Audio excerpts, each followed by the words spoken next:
Hello. Welcome to The Secrets We Keep, Literary Fiction, a program in the all-virtual 2021 Virginia Festival of the Book. I'm Sarah Lawson, Associate Director of the Virginia Center for the Book, a program of Virginia Humanities. Thanks for joining us. A couple notes before I hand the program over to our speakers. Please share your questions using the Q&A tab on Zoom. Also, this event has optional closed captioning, which you can turn on and customize at any time during the event by using the Closed Captions tab at the bottom of your window. If you haven't already read today's books, we hope you will. For details about how to buy them from our bookseller for this event, New Dominion Bookshop, please visit vabook.org, where you can also explore our full schedule and watch past events. While you're there, please consider making a donation to support the festival's ongoing work at vabook.org/give. Thanks to our sponsor, Charlottesville Pride Community Network, for their support of this event. We also appreciate the community partner, the UVA LGBT Committee for Faculty and Staff, for sharing information about this event. Now, I'm pleased to introduce our speakers. Bill Clegg, author of The End of the Day, is a literary agent in New York and author of the memoirs Portrait of an Addict as a Young Man and 90 Days. Also the author of the novel Did You Ever Have a Family? He has written for the New York Times, New York Magazine, and Harper's Bazaar. Zeyn Joukhadar, author of The 30 Names of Night, is also the author of the novel The Map of Salt and Stars. He is a member of the Radius of Arab American Writers, and his work has appeared in Salon, The Paris Review, Shondaland, Pank, Mizna, and elsewhere. His books have also been honored with the Stonewall Book Award and the Middle East Book Award. Zak Salih, author of Let's Get Back to the Party, lives in Washington, D.C. His writing has appeared in Crazy Horse, The Chattahoochee Review, The Millions, The Rumpus, and other publications. This is his first novel.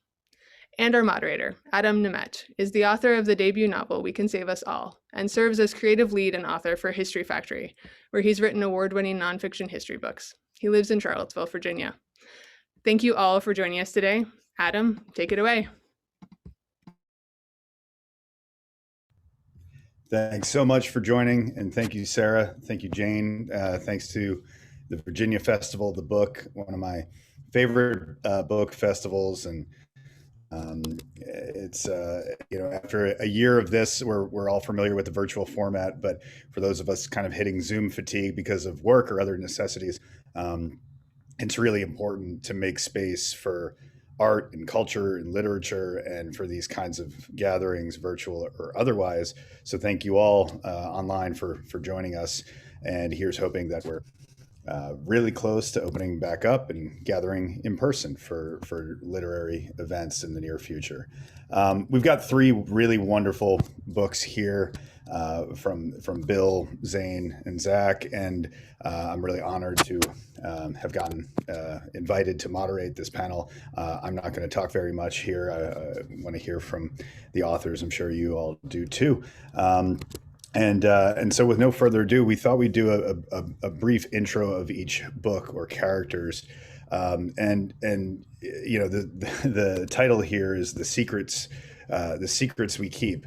And I'm curious about the idea of secrets, what that word means, especially in the context of these books, whether the authors feel that there are secrets or how those manifest. So maybe as a way of introduction here, we could go through the three books and talk about the notion of secrets.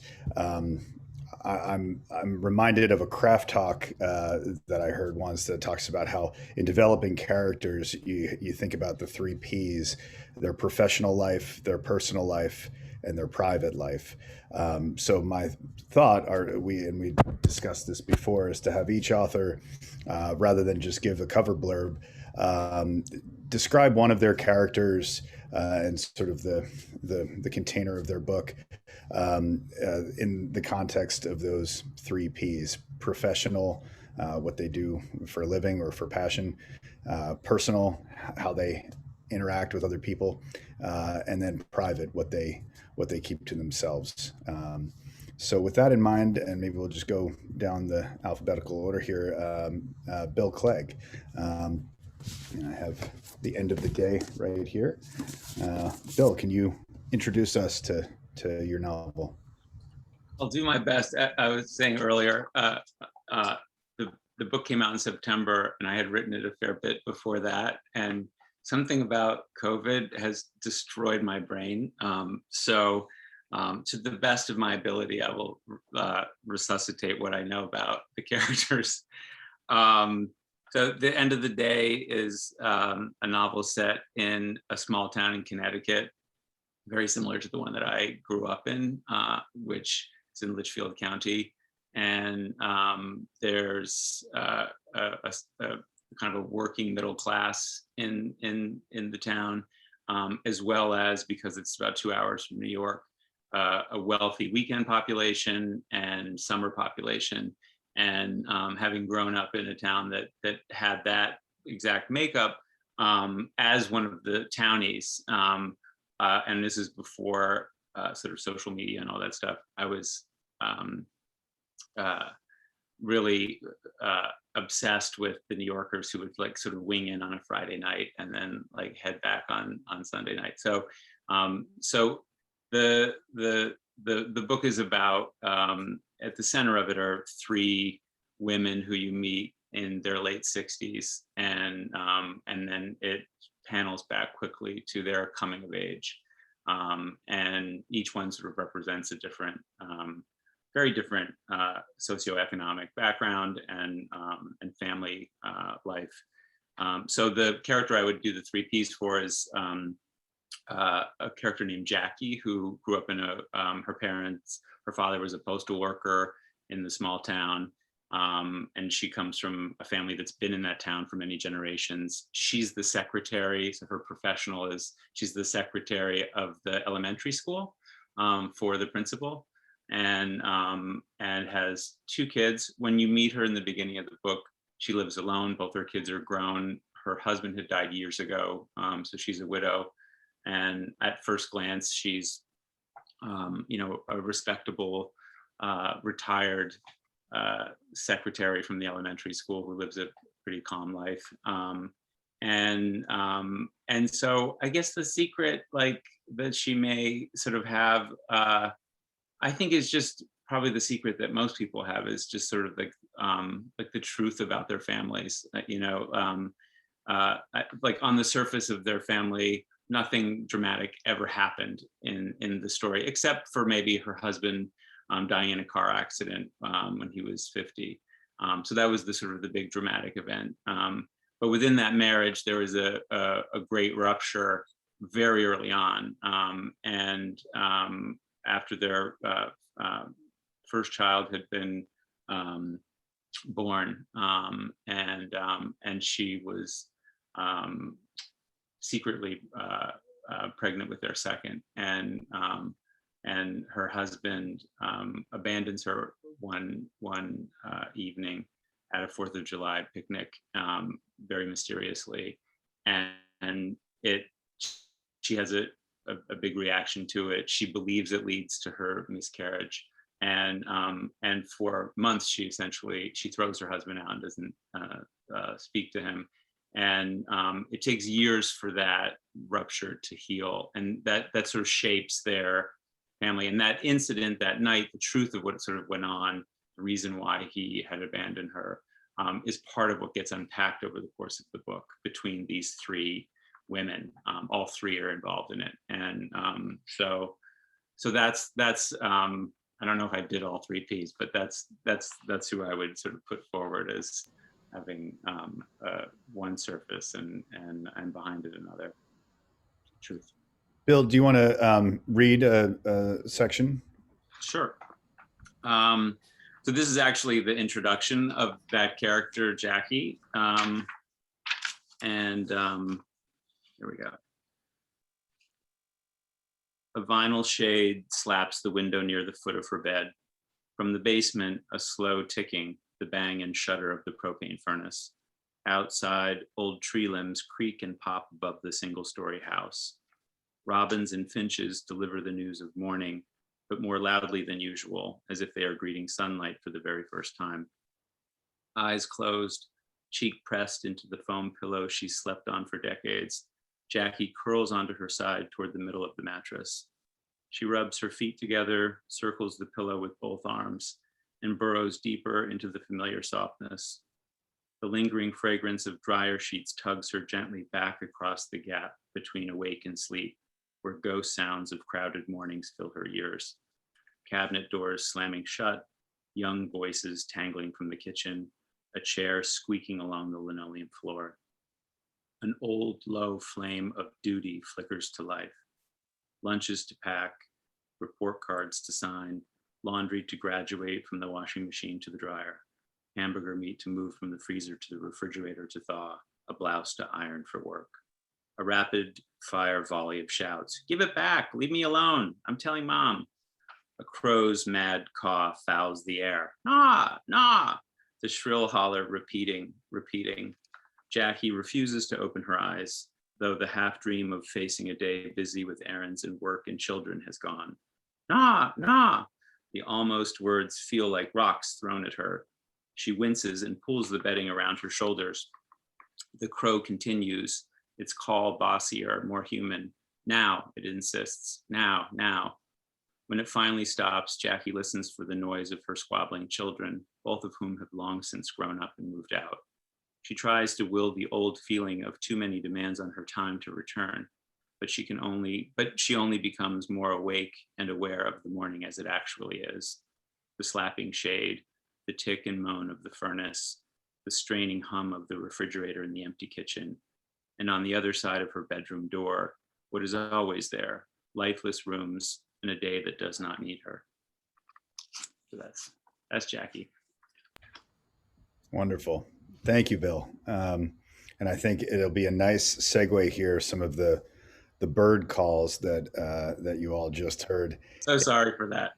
No, it's a great segue, I think, to Zeyn Joukhadar's novel, The 38 Names of Night. Hopefully this is right, the right direction. It looks backwards to me. And it's good over here. Okay, good. Zeyn, obviously birds play a very, very large role in your book, as evidenced by the bird wing, beautiful bird wing on the cover. Maybe you can share, and again, I think all of these books have multiple characters, which we'll talk about, multiple points of view, but maybe you can talk us through your novel a little bit and one of the characters there. Yeah, absolutely. So basically the book is basically constructed with two intersecting timelines that sort of weave in and out of each other. And the two characters that are narrating those are Nader, who is unnamed at the start of the book, and is living in the modern day. And he is a transmasculine, non-binary person who is Syrian-American, who's Muslim, who's living in New York. And the other character is Layla, who is a Syrian-American bird artist living in the 1930s and into the 1940s and writing from that time period. And so going into the three Ps here. So Nader is, again, at the start of the book, he's in the process of choosing his name. And at the end, by the end of the book, he chooses the name Nader. But that's the only name that we know him by. And he is professionally probably best described as a blocked artist. He's trained as a visual artist, but has been having a hard time painting since the death of his mother 5 years before in an Islamophobic hate crime. And his mother was an ornithologist. And so he does have this relationship with birds, and not only his own relationship, but also with the weight of his mother's relationship with birds and with a specific bird artist who she was obsessed with named Layla Z, who is the other narrator in the book, as we find out fairly quickly. Personally, Nader is relatively isolated, especially at the start of the book. He's estranged from his sister as well as his best friend, Sami, on whom he has a very sort of angsty, unrequited, what he believes is an unrequited crush, because his best friend defines himself as gay and is a cis man. And so, as far as the narrator knows. And so Nader is very unsure as to whether Sami could ever see him as a masculine person. And so essentially in the process of uncovering his mother's passion for the Syrian-American bird artist, Layla Z, Nader also ends up discovering that Layla was queer, and also in the process, the history of his own queer and trans ancestors in his own Syrian-American community. And so as far as secrets go, I'm not sure that the description of secrets necessarily fits a lot of this book. I could see how I think some folks might expect that like transness or queerness would be like the secret that is kept by these characters, but actually it's really not that way, and it's not really the central theme of the book as far as like things that are hidden go. If anything, I think that the secret might be each character's sort of private grief that they carry. Now that it was the death of his mother, and Layla, who's writing to an old love who she left behind in Syria, and their search for sacredness in each other and in themselves. And so, yeah, I mean, we might talk about this further later on, but there's for sure a lot in this book about the divide between, that a lot of the times is an intergenerational divide between private and public information, what is sort of culturally or family-wise even seen as information that doesn't need to be shared beyond a certain circle or beyond oneself, versus what must be public information, if only because it has to do with the way that we present ourselves and how we need to be seen by other people. But yeah, so essentially that's, in a nutshell, that's the story. Should I read from it? Is that how we're doing? Yeah, let's do it. Let's do a little now that we're steeped in it. Okay, cool. This is just a couple of pages, but it's from the middle of the book, and essentially you don't really need to know anything except that this, like I had mentioned earlier briefly, has to do with this this unrequited crush, we think, between Nader and his best friend Sami. On the nights when I've been dancing, which aren't many, I've always loved the girls I couldn't be. The ones with arms open, those sneaker dancing, thunderstorms in their blood girls whose soft wisdom was a flood. Sami and I roll up to the bar in Bed-Stuy, an unassuming building next to a masjid and a grocery store, blue neon buzzing in the window. Inside, televisions play music videos full of pastels and neon, and people in bright leather jackets, trucker caps, bangles and mesh, glitter and hair piled atop their heads fill the space. Someone slides past me in a purple mesh tank top and glitter eyeshadow. Couples make out in the back booths, sipping vodka or soda or some kind of blue concoction dreamed up by the bar staff. Sami pulls me onto the dance floor, and I don't protest, although I want to. I've become just like the white boys at middle school dances, the boys by the wall, earthbound boys, wing-severed boys with stiff bodies. There is nothing behind the door in my chest that should uncage the kind of feminine softness I should have, the kind you told me would settle into my chest and my hips. It never did. I don't dance, I yell to Sami above the music. Dancing is a myth, Sami says. Sami dips his chest and lifts his hands, and he is not dancing, but trying to fly. He is testing his body in the wind, feeling the weight and breadth of it. My heart is a new bird throwing itself against the space he is taking up. There are no long-legged white girls around us here, no pale, over-cologne boys snicker flirting with the bartender.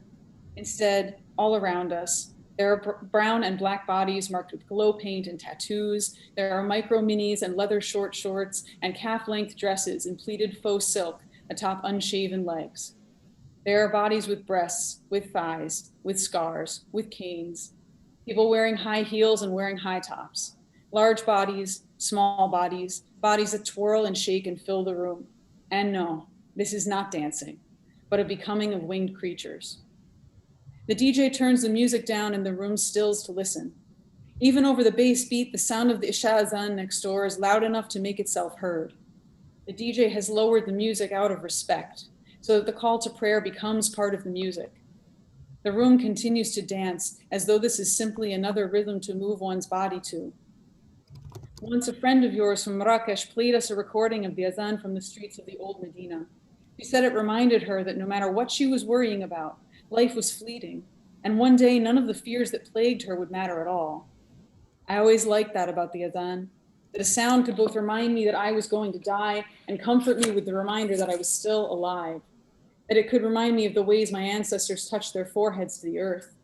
That a single sound could tap that ancient place in my bones and make it sing like a plucked string. The last time I went to the masjid with you is as alive as though it's still happening. It is Ashura and I am fasting. It is a hot day. I put on my abaya, wrap my hijab, and walk with you up the stairs to the women's room. I take off my sandals and set them in the cubby, and inside the carpet meets my hungry toes.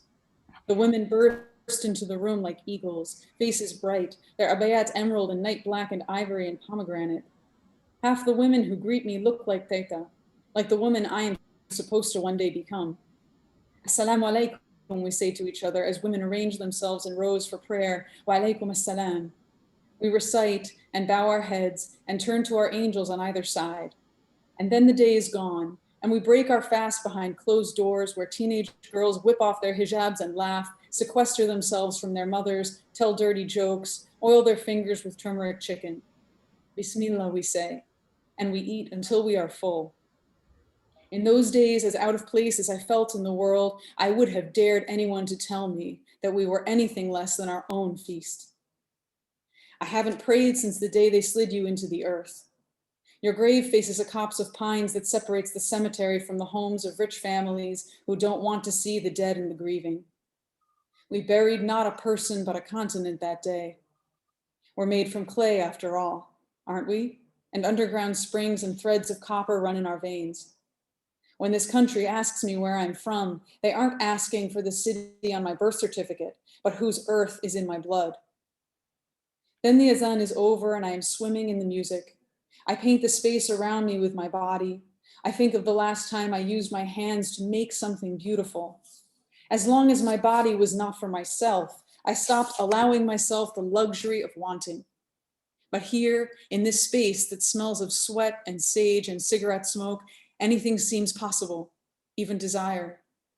Sami curves his back, his knees, his neck. He is beautiful, and I am still in love with him, and this is not a mistake. I bend and untangle and step out of my body. I lightning myself into this swollen room where boys like me are arcing and vaulting our unruly bodies, shaking the wet newness from our wings. Stop there. Wonderful. Thank you, Zeyn. It was fantastic. In going with the idea of segues here, thank you for reading a bit of a party scene, because we can now nicely transition to Zak's novel. Let's get back to the party. There Zak. It is. There it is. Yeah. So let's get back to the party. Is something of an intimate novel in that it really focuses on the relationship between two primary characters. They're both gay men in their 30s. Their names are Sebastian and Oscar, and they meet at a party of sorts at a wedding, a gay wedding in the summer of 2015. And they have this kind of fraught, estranged friendship from childhood that, of course, their interaction kind of reignites. And sends them on their kind of parallel journeys throughout the course of the year. And so, you're not supposed to have favorites, right? But I most certainly do. And his name is Sebastian. And so he's 35. He is mixed race. He teaches art history and English at a high school in Northern Virginia. He is the kind of person who likes his life very stable and ordered. And so he begins the novel kind of recuperating from the loss of a long-term relationship that, combined with encountering this childhood friends of his, really kind of throws him all a whack. And so his professional, his personal, and his private life, of course, all bleed into one another. And that's never good. His private life, and this kind of ties in with the idea of secrets, is he develops this very kind of dynamic kind of yearning for one of his students who is 17, who's very precocious and very proudly queer, to the point where he says at one point that he's been out since the womb. And so this really kind of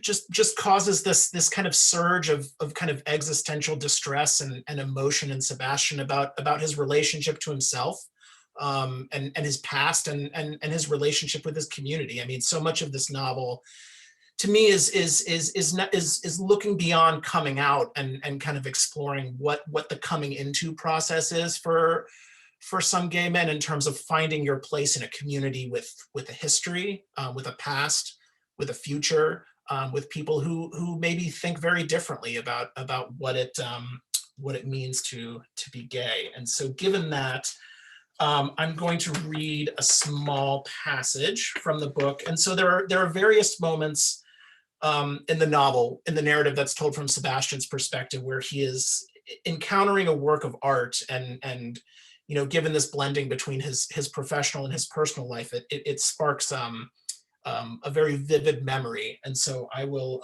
read one of those short passages from relatively early in the novel. This is the shaft scene, unknown, 17,000 BCE.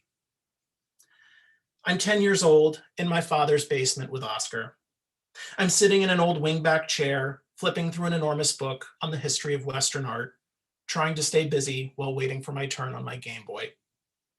I toss the thick pages, working my way to the end of the book and back to the beginning. I think the more I concentrate, the more I absorb in my mind what's directly in front of me, the faster time will pass until our agreed upon 10-minute rotation. I come across reproductions of primitive paintings on the rock walls of some old French cave. I stare at the galloping herds, trace the curve of a cow's brown back with a finger. I turn the page and see a crude illustration of a bull knocking over what looks like a man. It reminds me of the drawings on the blacktop at Cardinal Elementary, the flowers and suns and salamanders in colored chalk, the cuss words and boobs and boners and black magic marker. There's a slash above the man's stick figure legs that looks like a dick. Below the image is a caption, photograph of walls in the shaft of the dead man at Lascaux Cave. I look up at the back of Oscar's head, the neck poking out from his sweater, the hair like the fuzz on my father's tomato plants. I ask, is it my turn yet? No, Oscar says, I haven't died. Possessed by an uncanny, inexplicable compulsion, the same one perhaps that must have propelled these ancient cave people to decorate their ancient cave walls, I want to reach out and place my hand on Oscar's neck, to touch each individual hair, to feel that secret warmth. I want to fall in Oscar's lap and curl up kitten-like in those long arms. Considering how much time we spend together, how often Oscar's at my house on weeknights and weekends, it makes a strange sort of sense to me. I'm going to piss, I say. Whatever, Oscar says. I rise from my father's chair, then pretend to trip on the hassock. I drop the art book on the carpet and throw myself, awkwardly, onto Oscar's back. Shit, Sebastian, he says, my game. I know I can't stay here for long. It's dangerous. This isn't what two boys are supposed to do. Maybe brothers, certainly not friends. Pushing up against Oscar's shoulder blades, I brush my lips against the back of Oscar's neck, feel the tickle of near invisible hair. Oscar stiffens, then he shoves me off. Stop that, he says. Then, weirdo. He reaches for the Game Boy and resumes playing. We spend the rest of the afternoon in silence. Oscar's 10 minutes on my Game Boy are up, but I let him keep playing, hoping my generosity will make him forget what just happened. I sit in the chair with the art book and think how stupid and strange I am. Will he tell his parents or someone in class? Sebastian tried to kiss me. Ugh. Then I think of how often Oscar tells me he doesn't like his parents, doesn't like the other kids at school, and I feel a little relief. Think what you like, Sebastian, but keep it to yourself. Don't ever do that again. Looking at Oscar hunched over the Game Boy, I daydream of empty caves and echoing wind, of holding someone close by primal firelight. Then my father calls us up for dinner. Thank you, all three of you, and thank you, Zach. That was great, and hopefully this is maybe a good opportunity to remind our attendees that in the chat there is a link from New Dominion Bookshop. Go ahead and just right now go buy all three of these from New Dominion, which is a wonderful bookstore in Charlottesville that I love very much. And these are three great books.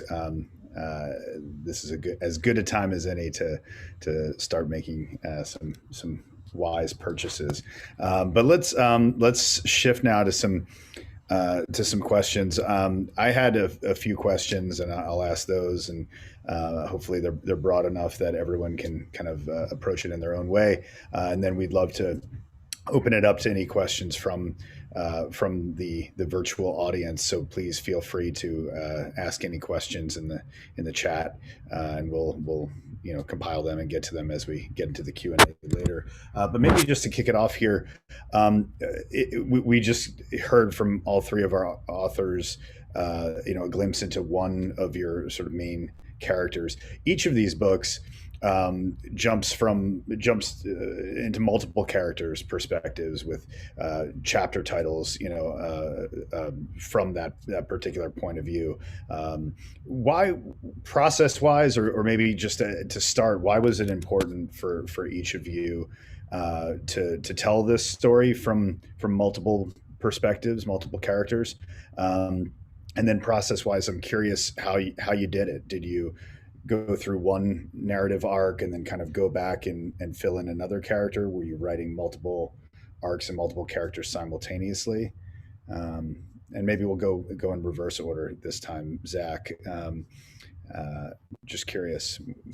Yeah, no, that's a good question, Adam. I think for me, the obvious reason is that there's no one way to be a gay man. So I certainly was very interested in kind of developing that conflict, both in terms of alternating between these two narrative voices, but making them as kind of distinct and unique as possible, even down to the way they look on the page. So Sebastian's sections are very constrained. There's no quotations. They're just these giant kind of bricks of text. And I wanted to give the suggestion of here's a man who is literally trying to brick himself off from the world.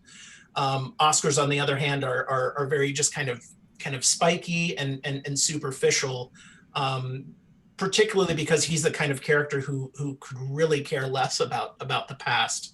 And for various reasons doesn't want to dwell on things. So even just kind of crafting those different perspectives, I wanted to make them as different as possible, because I really did see this as a kind of duel of two characters. In terms of writing them, I did not write one and then go back and write the other. I kind of alternated. Selfishly, I'd get tired of writing in one voice and then I'd switch to another. And over time, I kind of developed a really interesting rhythm, I think, that I wasn't kind of prepared to encounter when I first started writing this book. And I really kind of discovered all these kind of different parallels between their two respective journeys, some of which are planned, but a lot of which admittedly just kind of evolved through the writing of the story.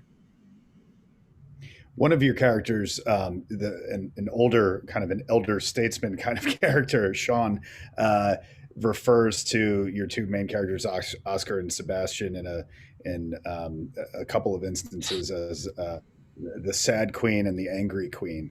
Yeah. Was that something you were conscious of in the writing, or did that come later? And No, it was, Adam. It was. I mean, I think of sadness and I think of anger as for various reasons, these two very overwhelming and kind of overarching emotions that certainly I and certainly a lot of gay men I know experience with, and I would argue it are two very kind of core emotions for queer people. So I wanted to have each character kind of embody that experience and see what happens when you bring the two together. Yeah.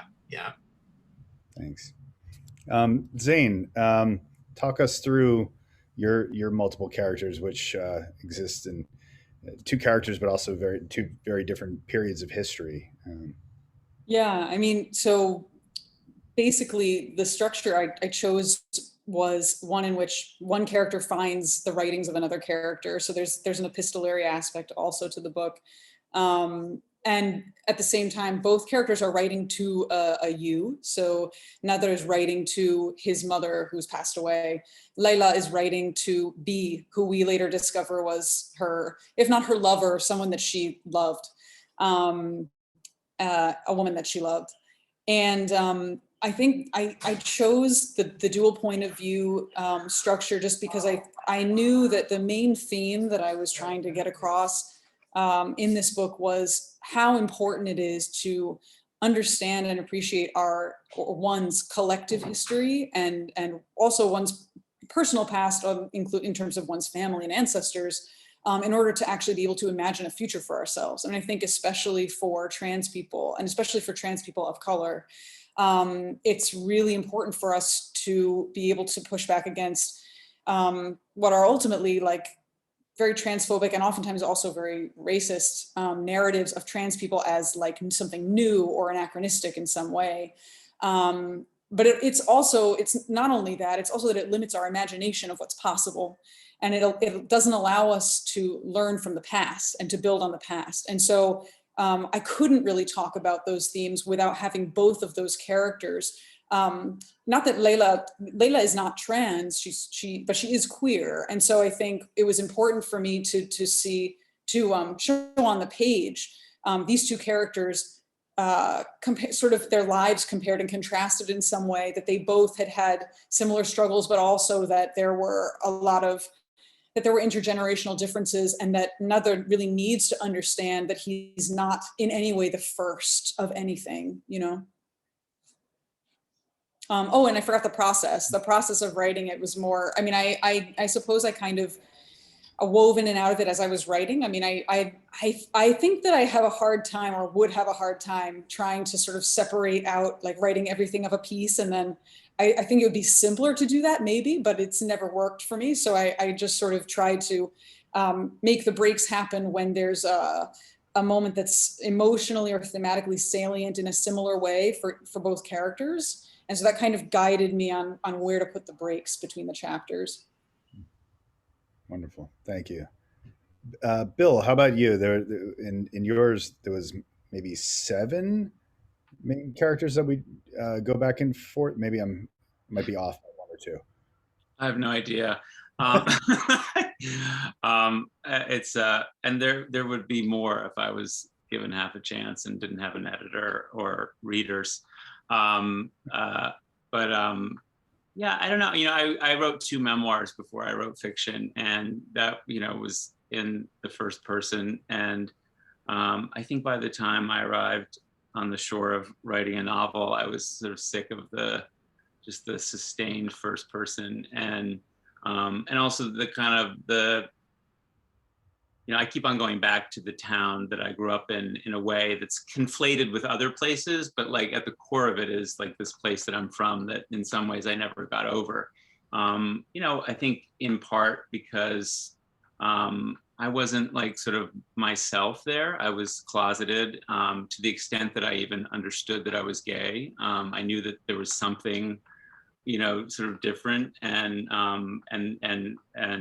so I think there's an aspect of kind of my time there. I left when I went to college, and that I'm just always returning to. And so when I think about the town, I'm sort of, you know, examining it from all sorts of perspectives, just in the way that I kind of process memory. And so I think that that's been reflected in the fiction that sort of comes from the stuff of that place, and some of that stuff is my experience there. So I think the other thing is that like I was a big fan of Gene Stein's Edie, and which is about Edie Sedgwick, and you know, who came to New York and sort of had a long flash in the pan and of fame, and was in the sort of the Warhol sphere. And Jean went back, and she was she knew Edie, she was, you know, captivated by her, and she died of a drug overdose. And but then Jean went back and interviewed everybody who knew her, and in so doing created a story of somebody coming to New York, and who was sort of emblematic of a certain period of time and a certain way in which the culture works and was changing at the time. And so I loved that, the kind of gossipy velocity of like hearing one person's version of a story and then arriving at one very different version of the exact same events, like a dinner party that they may have both been at. And so I think, you know, as you know, the novel that came before that I wrote is called Did You Ever Have a Family? It also takes place in the same fictional town of Wells. and it follows the same method. And so in this case, there were these three women. They were in their late 60s, none of whom have seen each other since they were, in like 18, and sort of getting to the reasons why. And so just going from one perspective between the three was interesting, but then opening it up to other perspectives of people who were in their lives and figured into the story. So the experience of writing it, getting to the process of it, was as much as like kind of like me reading Edie, is like, as I would sort of finish a section, a long stretch of writing from one character's perspective. My curiosity in some ways sort of drove the process, and then I would sort of impose order and recognize idea and later, but on some level, like there was just the sort of like the greedy desire to examine the perspectives of characters who were important to the sections that I was writing, but we were hearing about it from somebody else's point of view. So that was sort of that was the process. And I would I think similar to Zach, I would sort of like write until I would exhaust my interest or ability to bring something to the table for a particular stretch of the story, and by that point, usually some curiosity or drive to be examining another perspective would be kind of rising, and so I would leap into that. So, and I don't get to write. I have a day job, and so like my writing times are like very segmented, and so oftentimes I'm very eager to get into a particular perspective. So I've thought about it a lot by the time I sit down. So curiosity and kind of desire to know more was a main engine in the writing of the book. I was going to wait till the Q&A section, but we have a question from the audience here that I think is a really good follow-on. So to anyone who wants to answer, this is from Cecilia. Would you say that the election of having multiple points of view allows the information, the secrets kept, being safe? Do you think that perhaps switching points of view allows the reader to wonder what's in the character's mind as seen by the narrators, and thus keep the narrative tension? Anyone have any thoughts on that?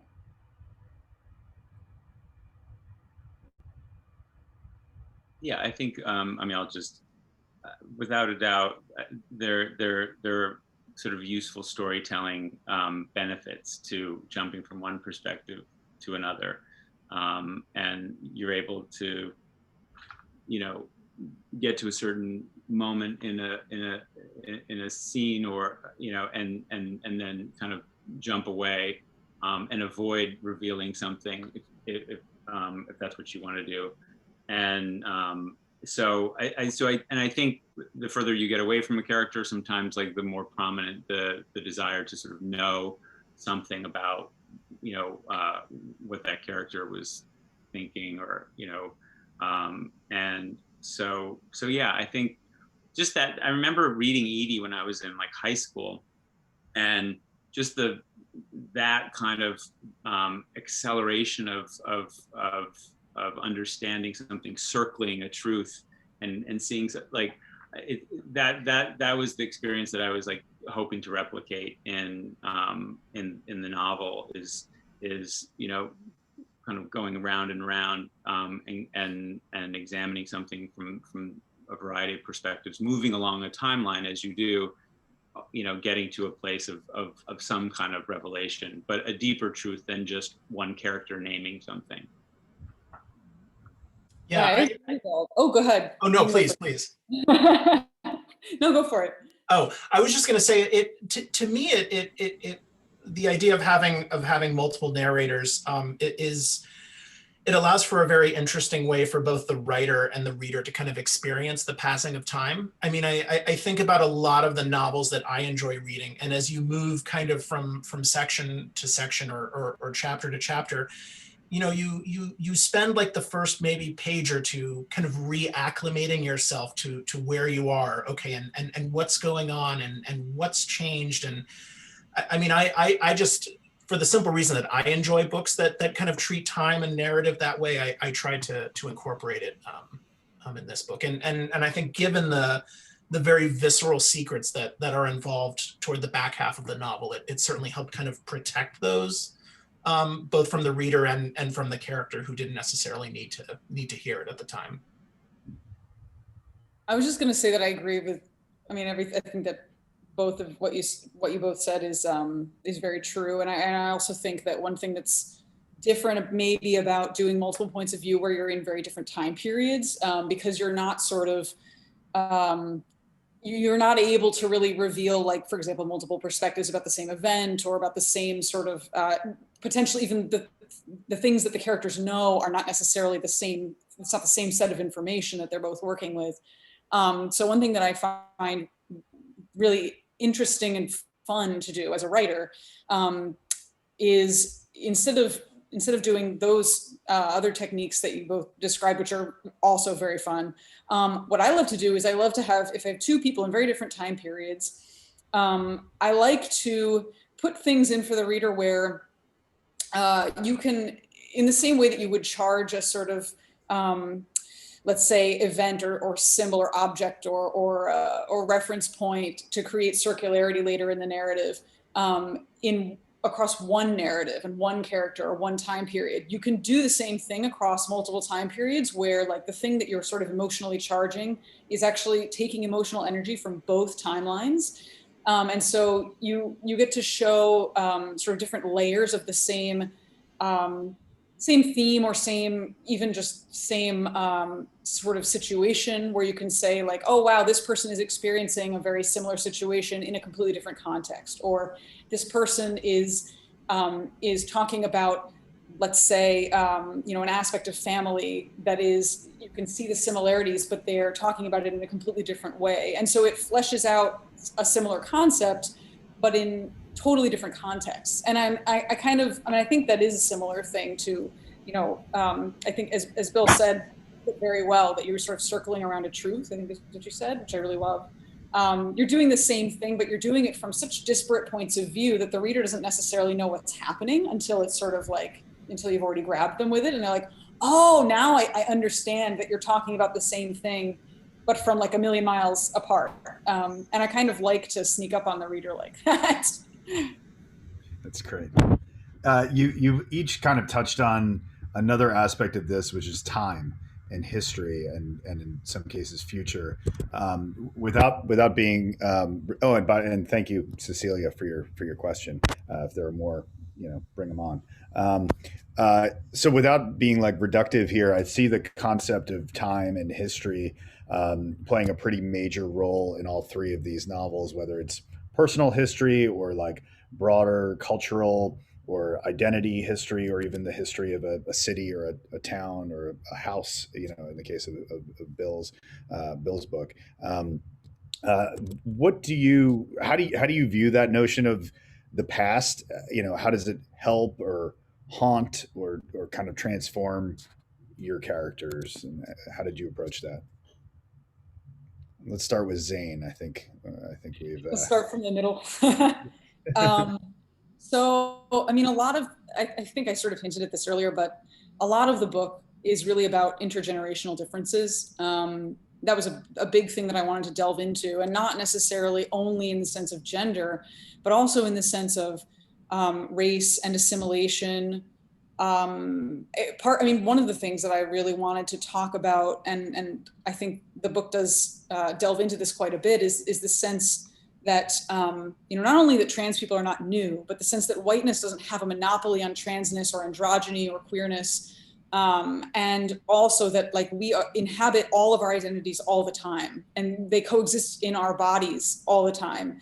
And so there's never a point at which, in this book where these characters, for example, with Nada, there's never a point in the book where he's sort of existing only as a trans person, and in another moment only as a Muslim person or only as an Arab person. But that said, like his experience of the particular intersectional sort of positionality that he inhabits as a trans person of color who is Muslim in America is totally different than the one that his ancestors inhabit or that Layla inhabits. And so I think that was also a really important thing for me to do with like the reason that I had these two points of view in different parts of, in different time periods, and that one is historical, was really that I couldn't really address some of these intergenerational differences, even just in terms of like the way that people view private versus personal information, the ways that Layla Z, for example, thinks about whether it's possible for her to assimilate. She is also a Christian person. So she's Syrian-American, but she's Christian. And so her opportunities to assimilate into whiteness are very different than Nader and his family. And so what she sees as information that is something that should be shared versus kept to herself is also informed by the fact that her family, perhaps more broadly, has a desire to assimilate into the dominant culture. And so then in that case, maybe you keep some information back about your own queerness out of just fear of further, limiting your chances to do that. Versus, that's one thing for her to do as a queer cis person, but for Nader to keep certain information private means that he will never actually be seen for who he is, and he will never see himself reflected because he can't do the same thing with his gender. So I think that, like, for me, that was kind of the big place that the history came into play. I also found it really fascinating from the perspective of the city. I was learning a lot in terms of the labor movement in earlier Manhattan and New York, and gentrification and development, this neighborhood, the tenement buildings in this neighborhood of Little Syria that I wasn't aware of. Was that, how did you go about researching that or bringing that? Oh yeah, I should have talked about that sooner, actually. Yeah, I mean, it's funny. Yeah, thank you. I'm from New York. I was born in New York, and I didn't know about Little Syria until I was in my 20s. And I just think it's really interesting that that's not a history that gets talked about so much in New York. But I did a lot of research in terms of going out there and doing like historical research. And there's a lot of archives that I looked at in New York, as well as in the Arab-American National Museum in Dearborn, which I was an artist in residence there. But now there's only 3 buildings left of this neighborhood, actually. The neighborhood was destroyed to build the Brooklyn Battery Tunnel in 1946-ish. And yeah, it is interesting that, like, a lot of these histories, I mean, they're alive in people that, remember. And I've spoken to some of them, and it's fascinating, and it's also really heartbreaking. It's sad. It's hard because people have these memories of this place that doesn't quite exist in the same way.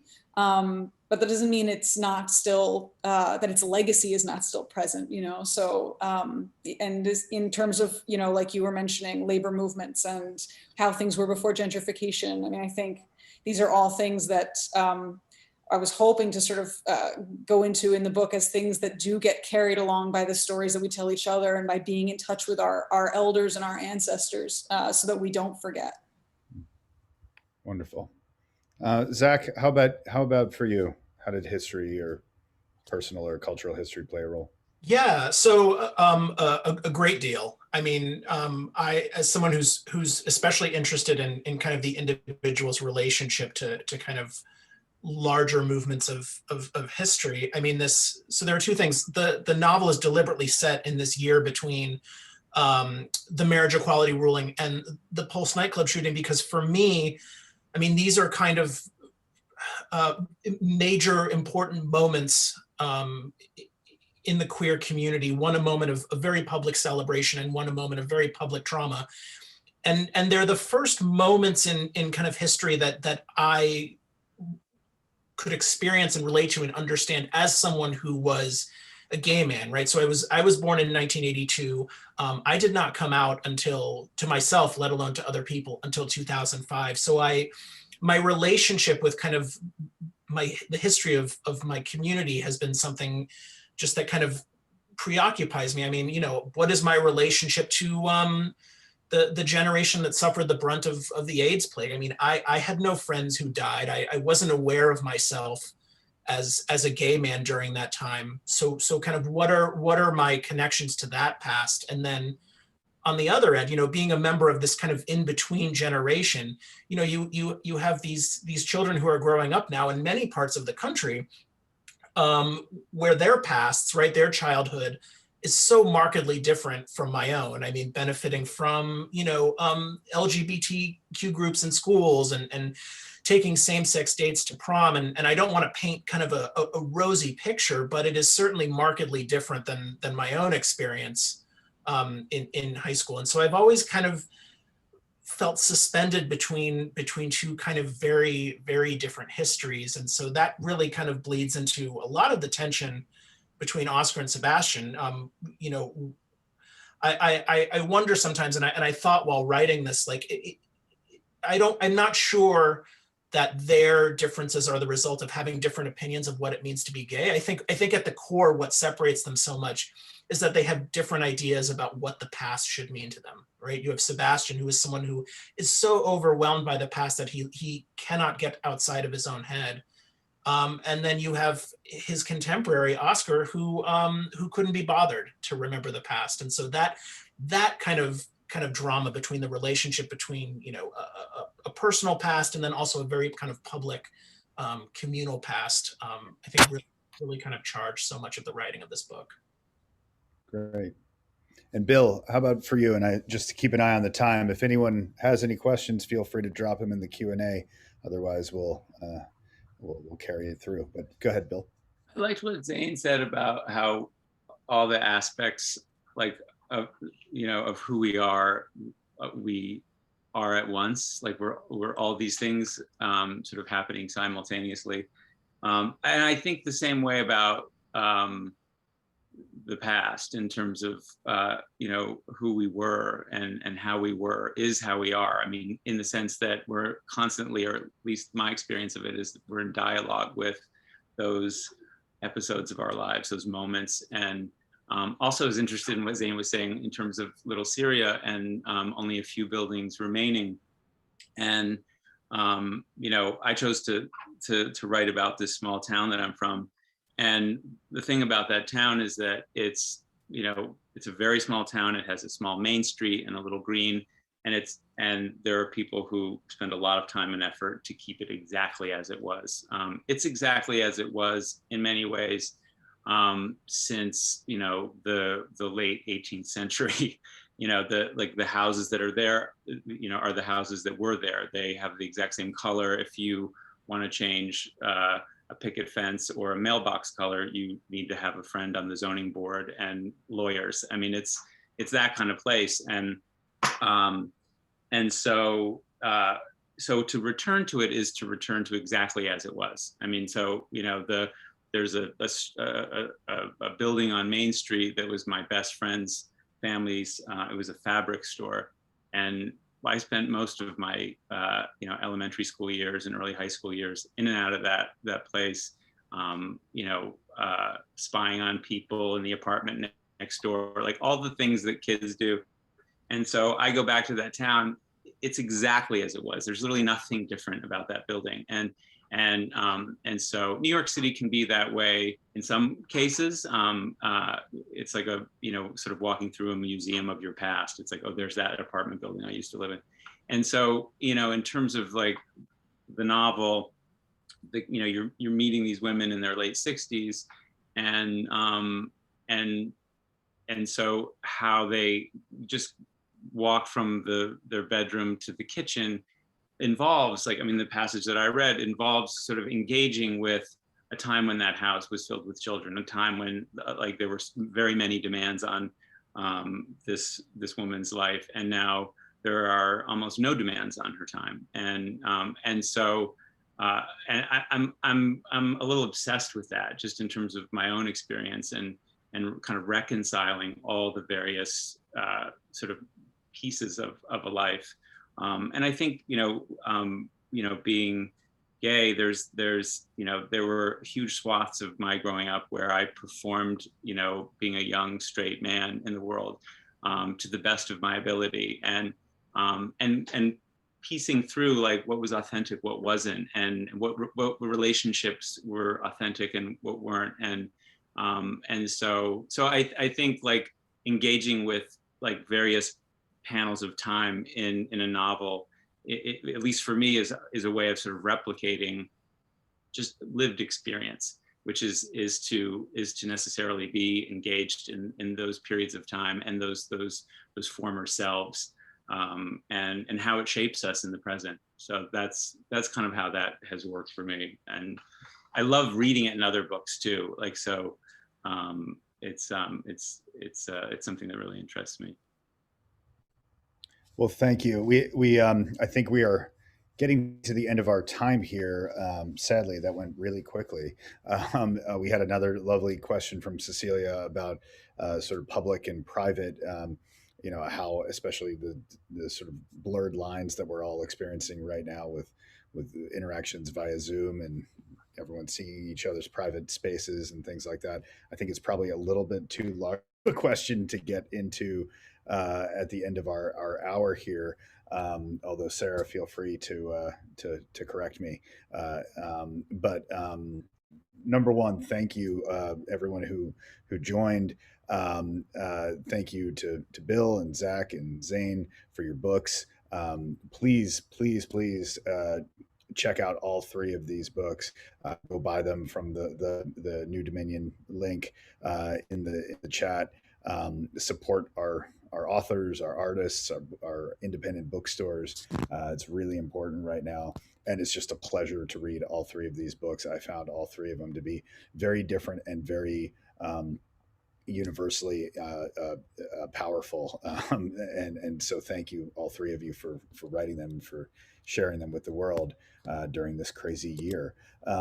It is time for us to wrap things up. So thanks to our speakers today, to everyone who's watching. Please buy these books again from if not from New Dominion, from your favorite local independent bookseller, or the link in the chat. And please check out other events in the all virtual 2021 Virginia Festival of the Book at vabook.org. Any final thoughts, final questions, or final thoughts from Bill?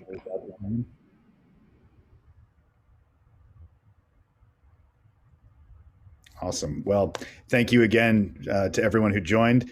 Go support other artists. Go support other writers. Go watch other virtual events. And we're excited to see you all back in Charlottesville live and in person in 2022. Thanks so much. Thank you so much. Thank you all. Nice to meet you guys. Great to meet you. You as well. Seriously, thank you for your books. They're wonderful. Thanks, Adam. Thanks so much, Adam. See you, Zeyn.